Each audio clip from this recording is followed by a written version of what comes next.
Bienvenidos una vez más. Iniciamos ya nuestro espacio habitual de análisis de la actualidad mundial aquí en Cubavisión Internacional. En esta emisión haremos una retrospectiva con mirada 2020 a varios de los hechos y sucesos más importantes acontecidos en Latinoamérica en esta mitad del año 2024. Algunos de ellos en pleno desarrollo y con incidencia directa e indirecta en el decursar de la región. Para ello contamos con la presencia del profesor Pavel Alemán del Centro de Investigaciones de Política Internacional. Acompáñenos.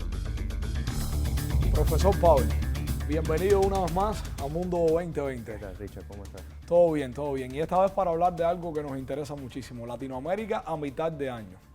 Una región que, bueno, ha tenido bastantes sucesos en lo que va de 2024. Y creo que hemos sido un poco ambiciosos. Vamos a hablar de varios países en esta emisión.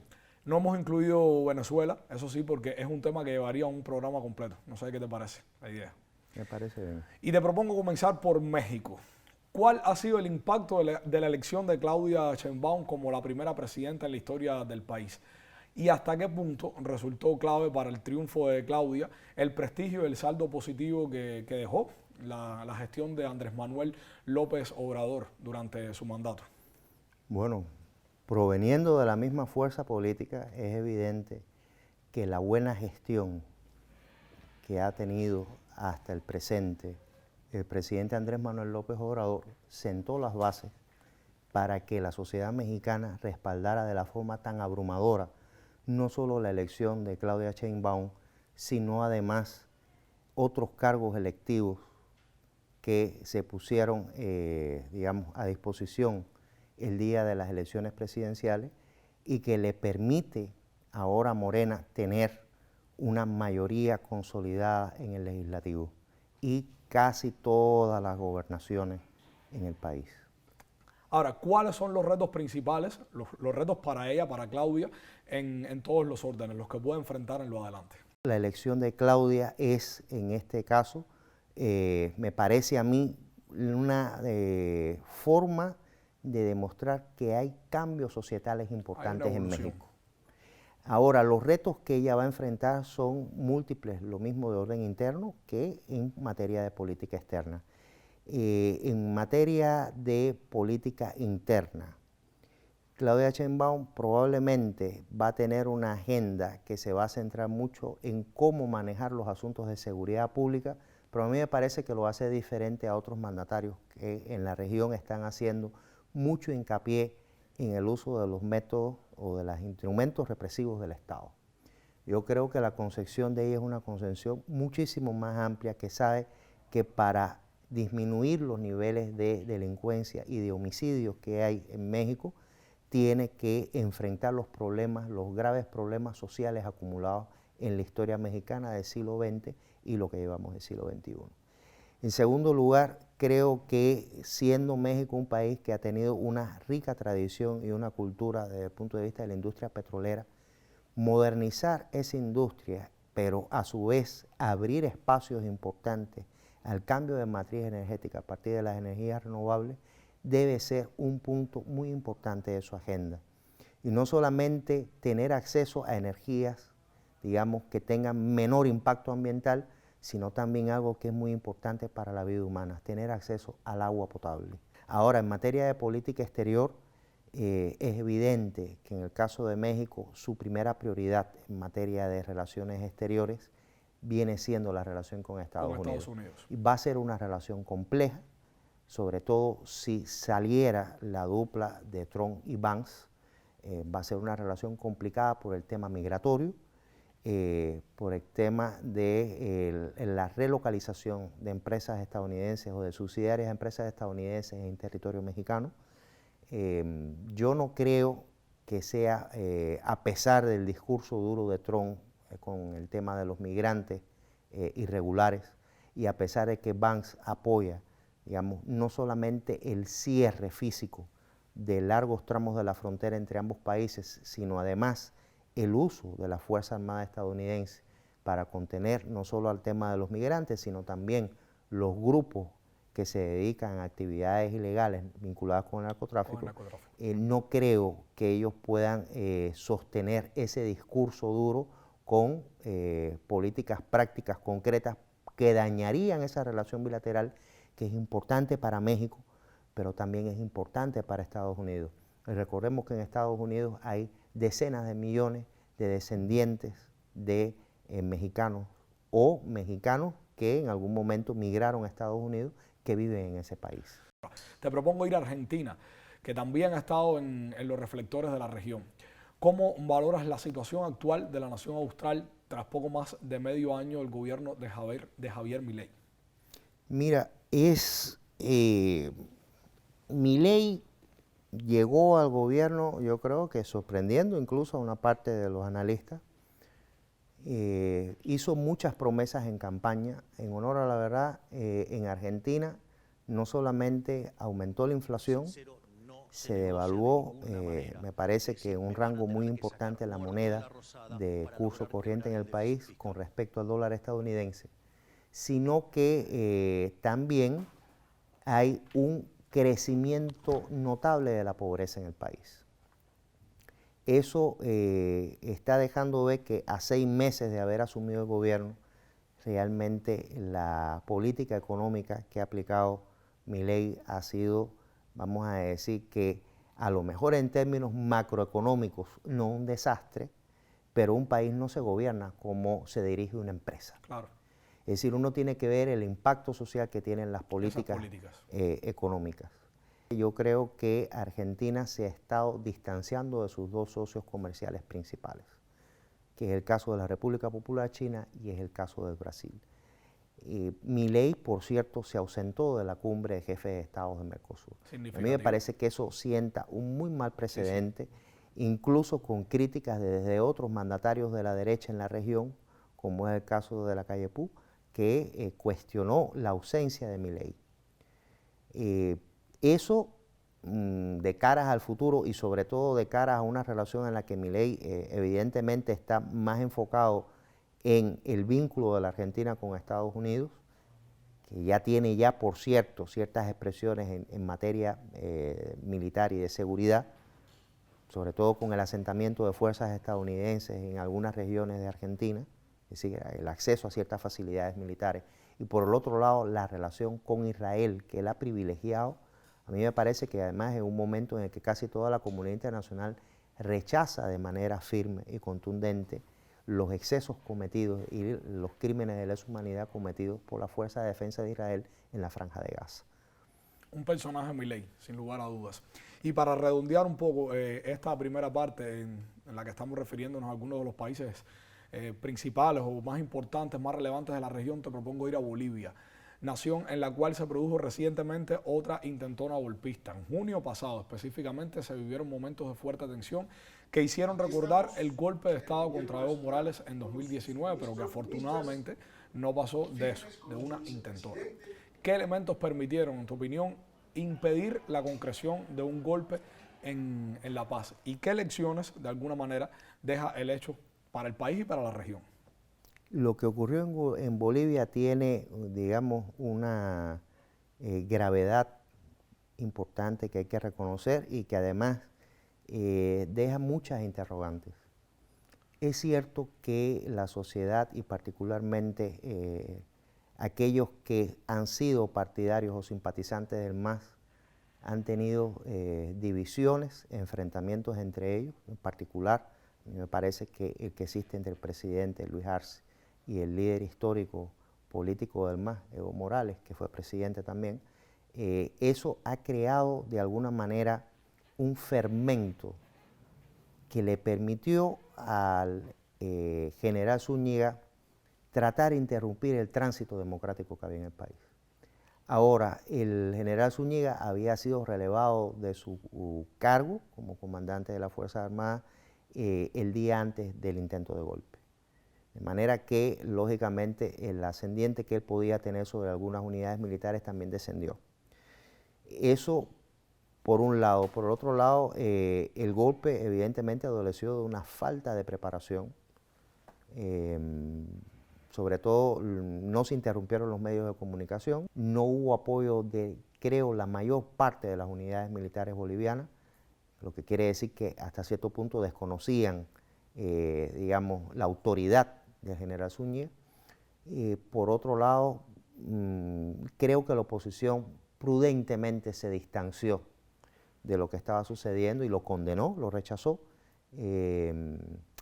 Y eso lo llevó al general Zúñiga a estar, yo diría que, en una ambivalencia en la que por un lado se proyectaba en contra de Evo Morales al inicio del golpe, luego pasó a algunos reclamos entre los que incluía la liberación de algunos miembros importantes de la oposición que están cumpliendo sentencia de privación de libertad por hechos acaecidos durante el golpe anterior, y finalmente luego trató de inculpar al presidente Arce, lo que ha quedado realmente muy cuestionado, sobre todo por la forma en la que el presidente Arce enfrentó el golpe.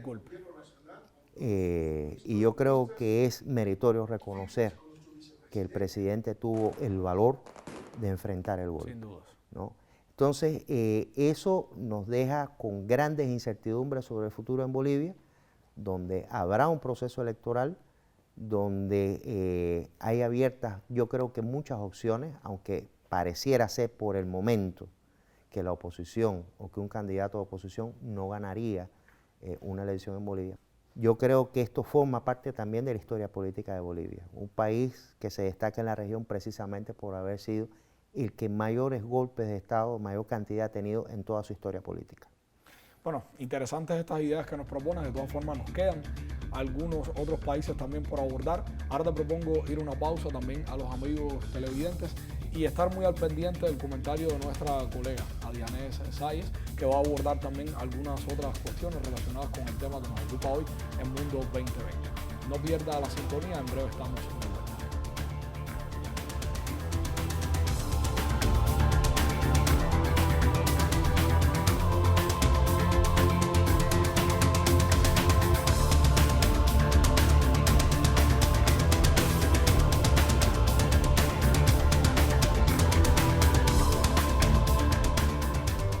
El saludo a usted que nos sintoniza en Mundo 2020. Según Naciones Unidas, unas 70 millones de personas viven en situación de pobreza extrema en América Latina y el Caribe, un continente que desde hace más de 200 años, con la atroz doctrina Monroe, ha sido considerado el backyard de los Estados Unidos. El peso de la deuda externa en las naciones socava el desarrollo de la economía y atenta además contra el establecimiento de políticas públicas inclusivas que contribuyan al bienestar de los ciudadanos. En medio de esa realidad, la inestabilidad política y la alternancia de gobiernos de derechas y de izquierdas son un enorme peso para los países del continente. Este texto de CNN titulado Izquierda o derecha, así está el mapa político actual de América Latina, nos muestra este mapa interactivo con cómo se está comportando en cuanto a derecha o izquierda la región latinoamericana. Como vemos, el predominio del rojo nos indica una mayoría de gobiernos progresistas en América Latina. Sin embargo, hay que decir que el resurgimiento de los líderes políticos de izquierdas y la aparición de nuevas caras del progresismo en la región no han tenido las mismas luces que en los primeros años del siglo, cuando los logros económicos, sociales y también políticos de los gobiernos izquierdistas asombraron al mundo en lo que fuera denominado marea rosa o pink tide. La nueva ola progresista sobreviene ahora en medio de un contexto económico que atenta indiscutiblemente contra la gobernabilidad y la extensión de los programas sociales. El escenario internacional incierto, con una combinación de factores que incluyen la desaceleración económica, la inflación, la volatilidad financiera y el menor flujo de capital, ha ralentizado también el crecimiento del continente. El otro texto que les propongo hoy de Noticias para América Latina y el Caribe, Nodal, titulado América Latina para armar, mapa electoral de la región, nos habla acerca de que los gobiernos progresistas que llegaron recientemente al poder y continúan en pie a fuerza de grandes concesiones o de alianzas condicionantes tienen la tarea regional de construir proyecciones a corto, mediano y largo plazo con la voluntad de ejecutarlos desde los poderes que les competen. Esto a la par de la organización y la movilización popular en las calles ante la inmensa desigualdad creciente. Pero hay que decir que la desigualdad no es el único problema que influye en el panorama panorama político latinoamericano. Pues como plantea este texto del Centro de Estudios de la Universidad Pontificia de Chile, titulado Los 10 riesgos políticos que enfrentará América Latina y el Caribe en el 2024, la inseguridad, el crimen organizado y el narcotráfico son los principales riesgos políticos en América Latina para el año en curso. El texto también señala que de confirmarse las proyecciones de los investigadores, el nuevo mapa político regional será más heterogéneo, sin olas rosas ni olas azules predominantes. Lo cierto es que el horizonte parece difuso para Latinoamérica y el Caribe. Por un lado están los golpes de Estado blando, el lawfare, la corrupción, el apoyo a los designios de Washington y las privatizaciones a toda costa, todo ello promovido por la derecha y las élites políticas conservadoras, y por el otro, la incapacidad real de las izquierdas en el poder de fomentar un verdadero movimiento social que articule las luchas y los intereses de las clases más desfavorecidas, porque sus programas de gobierno no han logrado transformar la base productiva ni resolver de manera sustentable los problemas esenciales de nuestros pueblos. A pesar de esas amenazas, hay una correlación política, pudiéramos decir, aún esperanzadora en la región, que podría volver a encaminar los procesos integradores, fortalecer la voz regional, las alianzas con Rusia y China y atenuar de esta forma el duro impacto que en los sectores populares tiene la crisis económica internacional agravada con la guerra en Ucrania. Sin dudas, la habilidad y la voluntad política serán decisivas en el decursar de los acontecimientos. Así termina el comentario de hoy. Usted continúa acá en Mundo 2020. Gracias a Dianés, sugerentes las ideas que nos propone a Dianés en el comentario. Pavel, ¿qué te parece a ti sobre estos riesgos que ha planteado? ¿Son realmente estos los riesgos que corre América Latina? ¿Son otros? ¿No son esos? Es que yo diría que hay riesgos que son de diferentes dimensiones. Yo creo que hay un énfasis mayor en lo que ella comentaba en materia de seguridad pública. Ahora, hay un riesgo, por ejemplo, que tiene la región, que tiene que ver con el peso extraordinario que tiene sobre sus economías la deuda externa. Sí, sin lugar a dudas. Hay otro riesgo que tiene la región que tiene que ver precisamente con el tema de la migración irregular y el cómo abordar esa problemática. Esa problemática, sobre todo pensando en una propuesta muy concreta que ha hecho López Obrador, que es que para evitar esas migraciones, los países que disponen de capacidad económica de financiamiento tienen que invertir en los países que son emisores de migrantes para generar una mejor economía, generar mejores ingresos, generar mejor redistribución de esos ingresos y que la gente entonces tenga un empleo digno de calidad. Y se quede allí, no vaya a otro lugar a mejorar esas condiciones de vida. Exactamente. Exacto. Definitivamente. Ahora, vamos a entrar en materia de otro país que también es muy interesante dentro de la región. El día 1 de julio, José Raúl Mulino asumió como presidente de Panamá. Digamos que en un momento delicado del país porque atraviesa una grave caída de sus índices económicos y de inversión. También hay complejidades en cuanto al suministro de agua potable a la población e irregularidades en el servicio eléctrico. Pero sin olvidar esos temas, Mulino ha reiterado que dirigirá su atención principal al tema migratorio. ¿Por qué el énfasis del recién asumido como mandatario de la nación ismeña? Bueno, al parecer los temas de seguridad pública están siendo, vamos a decir que la primera prioridad de varios mandatarios, en particular mandatarios que son de orientación de derecha. Quizás porque son temas que son en el corto plazo más fáciles de resolver. Digo resolver entre comillas. Entre comillas, sí. Realmente lo que está planteando él es establecer una barrera al flujo migratorio, sobre todo a través del tapón del Darién, por vía terrestre, que es una ruta que conecta todo después del Istmo, conecta Centroamérica, sube a México y finalmente con el destino final de cruzar la frontera entre México y Estados Unidos. A mí me parece que eso también responde no solo a necesidades que pueda tener Panamá, sino a necesidades de Estados Unidos. Estados Unidos que en algún momento bajó, digamos, el tema de las revisiones migratorias, primero a la frontera sur de México, y evidentemente sigue bajando, ¿no?, esas barreras que pone por el camino. Ahora, evidentemente hay otros problemas que son importantes para cualquier gobierno que estuviese en este momento en Panamá. y que deberá, por lo menos en el mediano plazo, avanzar algo en su gestión de gobierno que indique que va en el camino de la solución de esos problemas. ¿Podrá hacerlo? Yo creo que es un poco prematuro pronunciarse sobre eso. Lo cierto es que efectivamente Panamá, cuya economía también tiene mucho que ver con el funcionamiento del canal interoceánico, y el canal viene enfrentando problemas hace un buen tiempo ya, en relación con el flujo de agua que permite precisamente activar ese sistema de esclusas, ¿no?, para permitir el tránsito de un océano a otro. Y esto, bueno, ya lleva otro tipo de soluciones, ¿no?, de construcción de infraestructura, de abastecimiento de agua precisamente a la zona del Canal de Panamá, y que también se conecta, por cierto, con el agua que consume la sociedad panameña. Habría que ver entonces. Ahora está Daniel Noboa también, que aspira a postularse para las elecciones previstas para 2025 en Ecuador. Sin apenas resolver los graves problemas de seguridad y crisis social presentes en el país cuando asumió su mandato tras las elecciones anticipadas, recordemos, convocadas por el anterior mandatario Guillermo Lasso.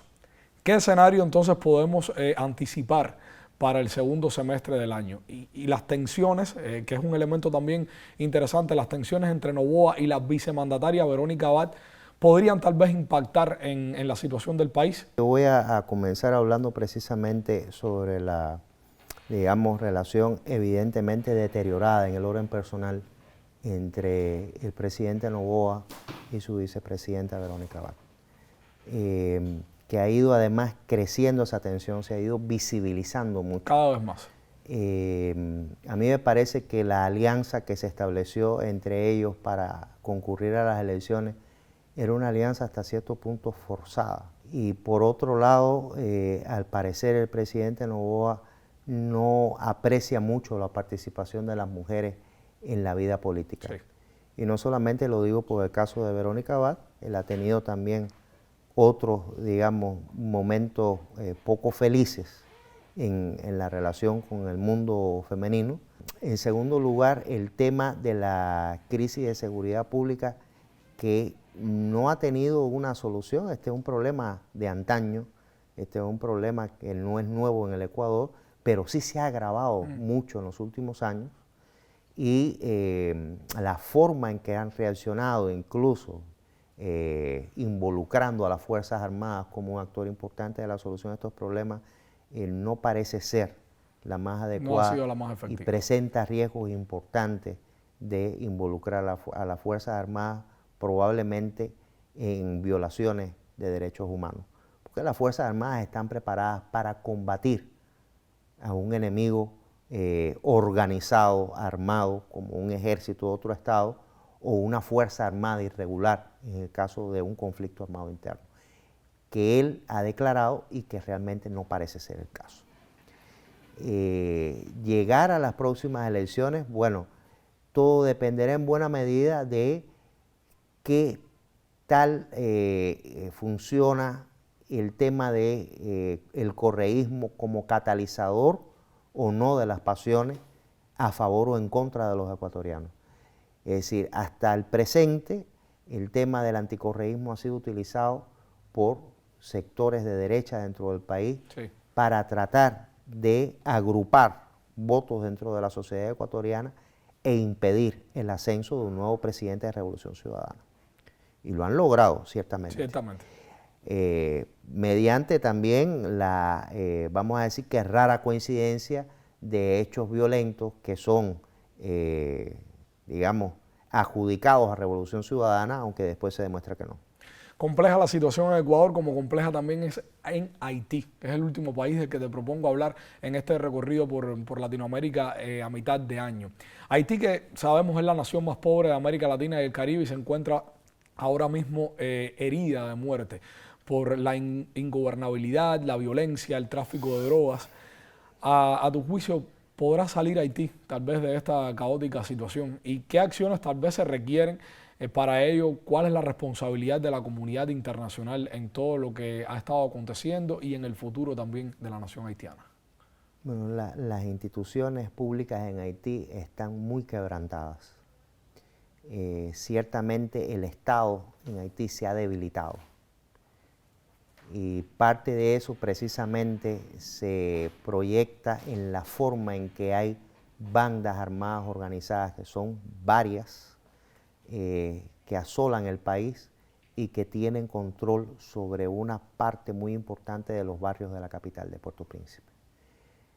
El Estado haitiano en este momento es incapaz de garantizar no solo la seguridad pública, sino servicios esenciales a la población. Al Estado haitiano hay que ayudarlo.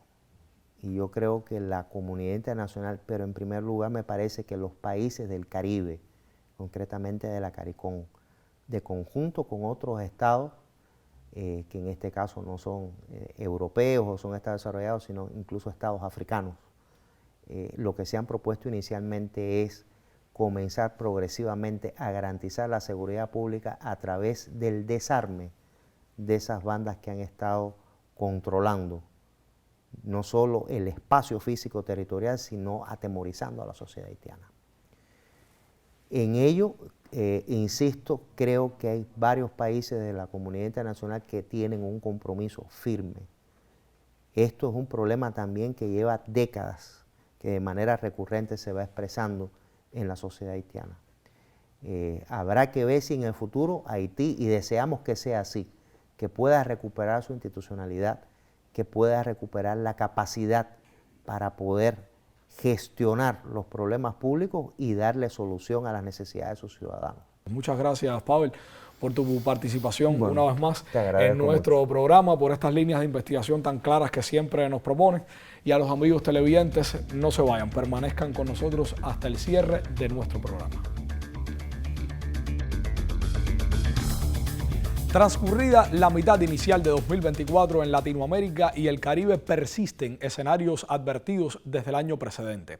La abismal desigualdad económico-social, el acecho continuo de Estados Unidos por reconquistar el acceso privilegiado a recursos naturales y estratégicos de la región, y los brotes de violencia que trae consigo las insuficiencias estructurales en materia de seguridad y garantías sociales para una población cercana de conjunto a los 670 millones de habitantes.